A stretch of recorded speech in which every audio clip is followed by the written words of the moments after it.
Hey friends, welcome to Around the House. I'm Tanya, and today we're gonna say bye to the summer garden.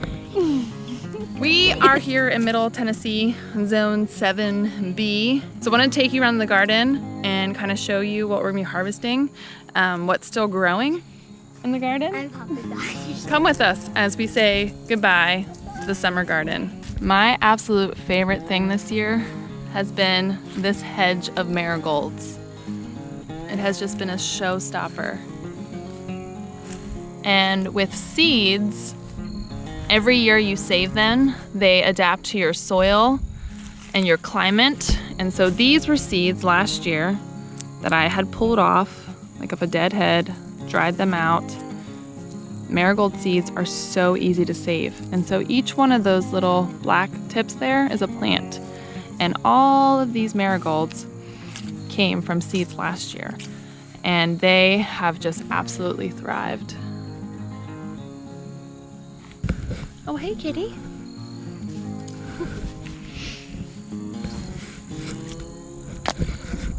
Okay, let me show you what's been going on down here. You know, it kind of looks like a hot mess, but that's just the end of the season garden. It's to be expected. You can't have a pretty garden year-round. Look at this okra. I don't even know if I can fully capture this on camera, but it is so high. This one's like fallen over, and it had reached the point where I would have needed a ladder to get up there. So I just let the pods go and they're drying out. I'm gonna save seeds and I'll show you kind of an example. Like here, do you hear that? Those are all dried okra seeds in there. So I'm gonna let those dry out completely and then I'll pull them off and open them up, and there'll be tons of okra seeds in there to save for next year's plants. And this over here is the field of holy basil. The bees have just been loving this. They've been pollinating it, and all of this will fall for seed next year. This was all volunteer, and I just left it go. I mean, it is like a giant hedge of holy basil. Oh my word, if y'all could just smell this. Oh, and holy basil makes some really yummy tea, and I have dried out more than enough holy basil. So I've just been letting this go for the bees. When the frost hits all of these plants, I'm not just gonna yank them out of the ground. I'm gonna take good sharp shears and I'm gonna snip them right at the base of the soil, leaving all those roots in the ground to feed all those beneficial insects all summer long, creating like a healthy ecosystem. I do a no-till method here, so I have really thick layered on mulch that slowly decomposes. There's straw in some areas, pine mulch in some areas, wood chips in other areas, and it has created a really lush garden this year. So I'm excited to see how it feeds the soil over the winter and creates a lovely garden for 2023. I know there's some tomatoes still hiding in here. These are tomatoes that I planted at the end of like May, or no, end of April. And they have still been producing. It's just been a garden that has given and given and given this year. And even the green ones, if they're starting to blush, they will turn on my kitchen counter. Now with frost, if I don't harvest all of these, the frost will kill the plant, but it's not gonna make the actual fruit mushy. So like with my peppers, I'm not gonna go crazy and like harvest all of my green peppers. I'm gonna let them go, because if we don't get a frost tonight, I get lucky and the temperatures look like they'll be fine for like another week.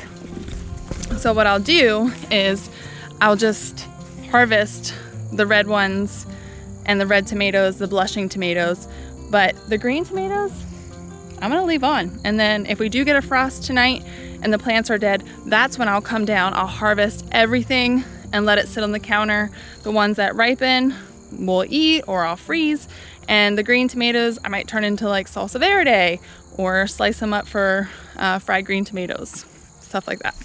That's a beauty. I mean, she's kind of ugly on top, but Still be a good tomato. Ugly fruit is still food. Over here is the area where my potatoes were. And this is kind of the area the chickens have loved. They have been digging it up and scratching away. But over here are my lunchbox peppers. And these have done so well this year. There has just been so much fruit on them. You can tell the plants are looking like yellow. Peppers really do not like the cold. And so with our temperatures dropping, they're starting to not look so great.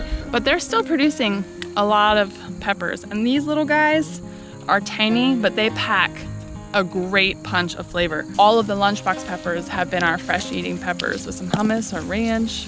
So good. Even if they're a little brown on the shoulders, they will ripen inside. They probably will ripen inside a little faster because it's just a little colder out here. This is my 6th year gardening in this plot, and I will say that slow and steady with gardening has definitely paid off, because for 6 years I have built this soil, and this garden this year has been one of my favorites. I also wonder if I always say that, but as I've learned about what works well together, spacing, how much we need as a family, I feel like this year I have done it the best of all the years. And we have eaten so much food from this garden because of that, of knowing how not to crowd out a plant and how to maximize my space well. And companion planting and all the marigolds, it's just added so much beauty as well, which for me, gardening isn't just about growing good food. It's also about creating a space that I want to be in, that my kids want to be in. Like, this garden is the backdrop of their play all the time, all day long, every season. It's why I have rock paths in my garden, because I want a place for my kids to be able to walk and not worry about stepping on plants, but they can be in the garden and they know that the pathways are a safe place to be. Now, this time of year when everything's winding down, I give them a little more freedom, and they have been found laying in the straw over there with the kittens, and I'm okay with that. It's the end of the season. They know their boundaries during peak season and the boundaries in not peak season. But right now, it's winding down, and soon it'll all go away and it'll rest for the season, and so will I. But this year's garden has been a highlight for me. A couple things that have stood out to me is, one, the okra. I mean, look at it. It's massive. We have eaten so much fresh okra.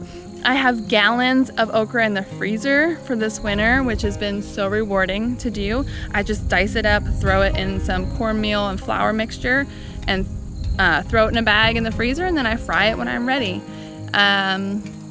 Another highlight has been the cherry tomatoes this year. For the last few years, I have tested different variety of cherry tomatoes. One, looking for that right one where it's like so good you can't walk by without eating it. And I finally found one. It's called Champagne Bubbles. It is from M.I. Gardner. I can link it below. The best little tomatoes. They're small, they're yellow, they're not super acidic, and they're not too sweet. It's like the perfect mixture of acidity and sweetness. And so I will always grow champagne bubble tomatoes. Let me see if I can find one for you. This little guy. Now this one looks like it's kind of, not as pretty as normal, but they are just so delicious. And seriously, y'all, look at all the green tomatoes still in there.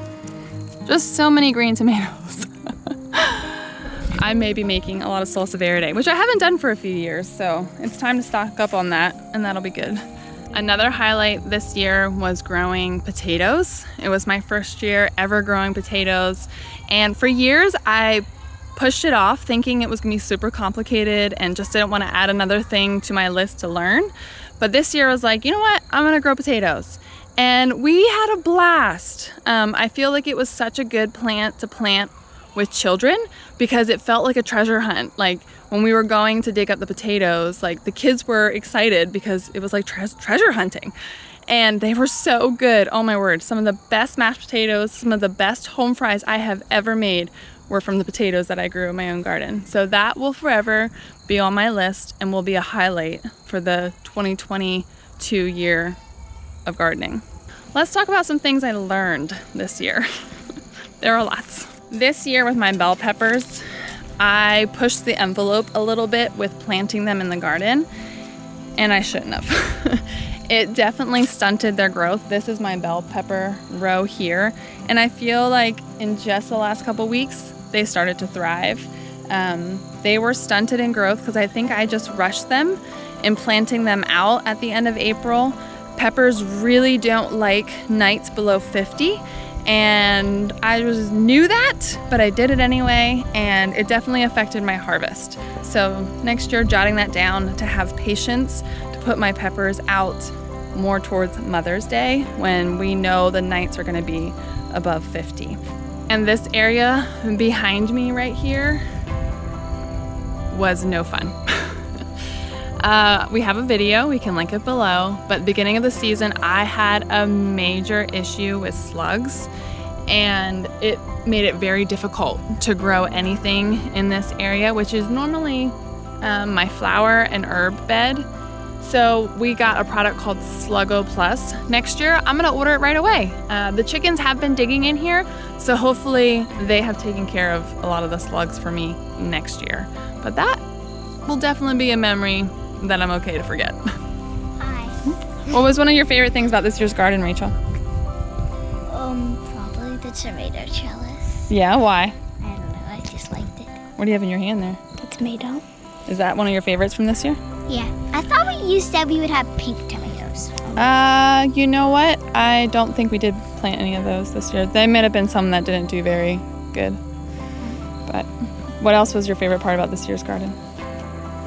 Or what's something that you didn't like about this year's garden? Something that you learned?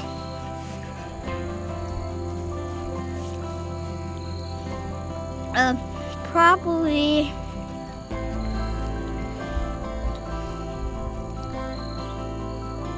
don't plant green okra. Oh, did you like the red ones better? Yes. Okay, so she liked the Hill Country Red, which was this one, and the one in the back here, the Clemson Spineless, I think it is. That one wasn't your favorite. No, I hated that one. But you like the red ones, huh? They were delicious. Oh, that's good. Oh, she got one. Taste it. Do you think it still tastes woody, or is it good? It's okay. Yeah? And one last thing I will show y'all is the troughs. The troughs were so fun this year, and I had a lot of fun just filling them with lovely things and food. So I'll show you those. No, there's not. I have some sheets to cover these tonight, so hopefully we can save some of these flowers because our temperatures are supposed to go up again. So if it doesn't frost tonight, I'll have flowers for a while yet. But this trough ended up being mostly all my herbs. Yes. And then we put some flowers on the end for some beauty. This trough is lettuce. And this trough is some coleus, and then mostly, are you eating lettuce? Mm-hmm. Lettuce and cold crops. That's kale, yeah. That's good too. And What's this? This is carrots. And then there's radishes Are in they ready? there. When do they No, grow? they won't be ready for a little while yet. They're starting to look nice. Lettuce. So the frost won't kill some of this stuff, but I hope they don't kill our carrots. they won't. Carrots Because are. carrots are underground. The worms, the dirt is like a warm blanket that keeps them It's warm true. when it's frost. And carrots like frost. They actually get sweeter when they get some frost. And there's also radishes planted in there. Why are these spicy Nasturtiums. or spicy? Do you want to tell our friends the history of nasturtiums? I don't know the history of nasturtiums. So this is a nasturtium, and in World War II days, they would use this as a pepper substitute because the little seed pods, when they dry out, they are hard and you can grind them like pepper. That's why they're spicy. Yes, that's why it has peppery taste.